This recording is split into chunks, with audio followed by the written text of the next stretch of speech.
Maggot buckets are a really great way to provide some supplementary protein for your chickens free of cost. And in my opinion, there's really only one downside, and that's the horrific smell.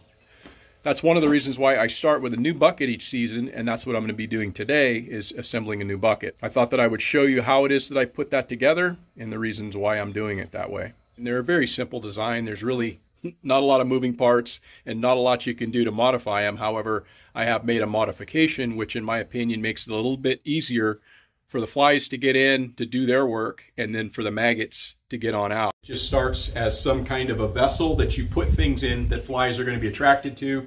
The flies are going to enter, lay their eggs on whatever's on the inside, and then those eggs are going to hatch into larvae, i.e. maggots, and then those maggots will start to spill their way out based on where you've put the holes in your vessel.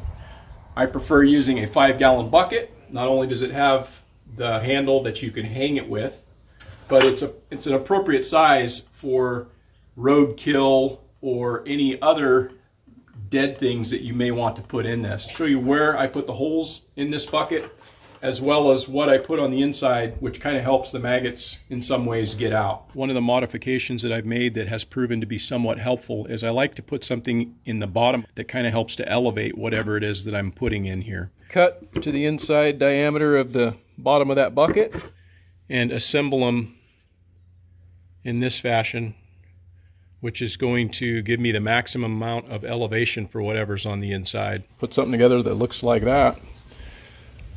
Drop her on in. You can certainly go with 3/8 inch bit. I typically go with like a 1/2 inch. Bigger is better in my opinion. Just want to make sure that I have adequate holes on the bottom and then a number of holes kind of working its way up the bucket so that the flies can get in, but also any of those residuals that can't get out are going to be able to find their way out through the side of the bucket.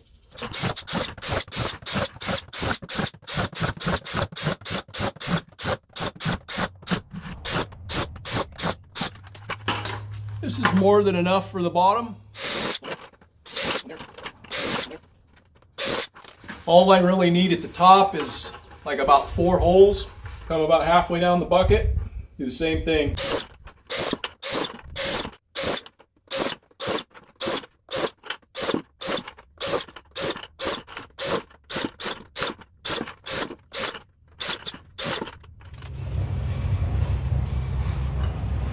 Picked up a fresh roadkill rabbit this morning, and I've got a few gophers that I killed yesterday that are going to go in this bucket. We'll get her started. As this animal gets worked on by the maggots, it's going to settle, and what'll happen is all of this fur and hide, they don't consume that, they just consume the flesh, and it'll plug the bottom of the holes up. And so again, that's the value of having this structure in there. It's going to help the maggots be able to get out, and they're not going to get all clogged up in there. This is probably not going to be your best choice if you have neighbors nearby, because this is going to emit a pretty pungent odor of rotting dead things. So we keep it in the chicken yard over here in the corner, and it's not really a problem.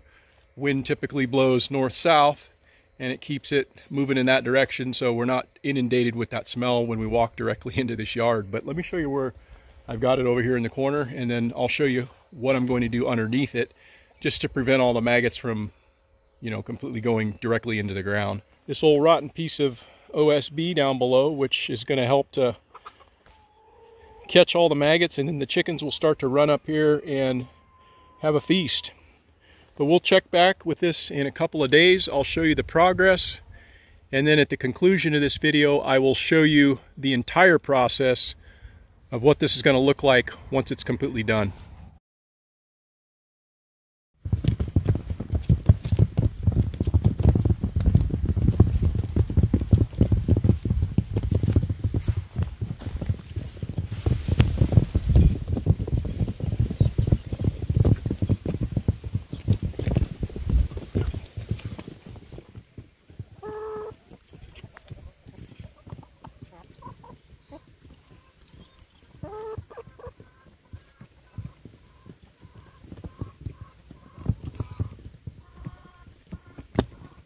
Yeah, it's day 3 with this bucket, and it's noticeably lighter in weight, less stinky, and there's actually less maggot activity because most of what's on the inside has been consumed.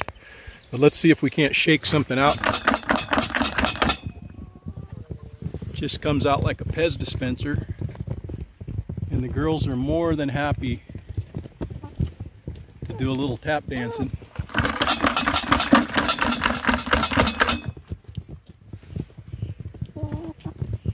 One potential downside that I failed to mention at the start of this is that all of the smell coming from this bucket can in fact draw in nocturnal scavengers that may pose a threat to your chickens. So it's highly advisable that if you're going to use something like this, make sure that your coops are highly secure. That is something that I've taken a great deal of caution in ensuring, and I will put a link at the conclusion of this video showing exactly what it is that I do.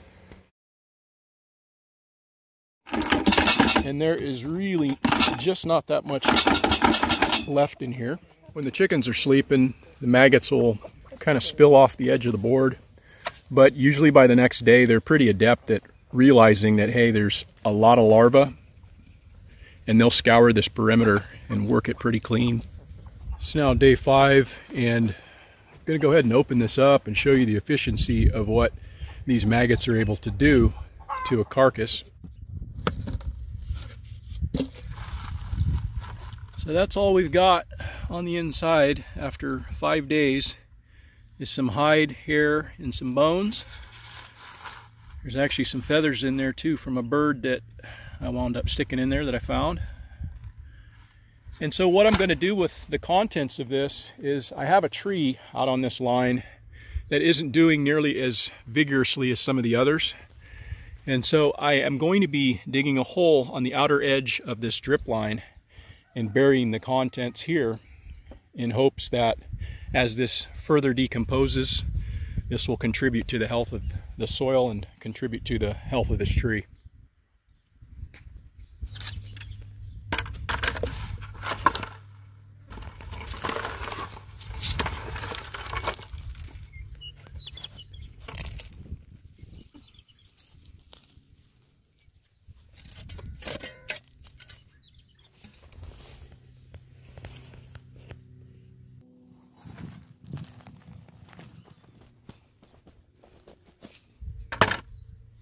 Ready to go for the next one.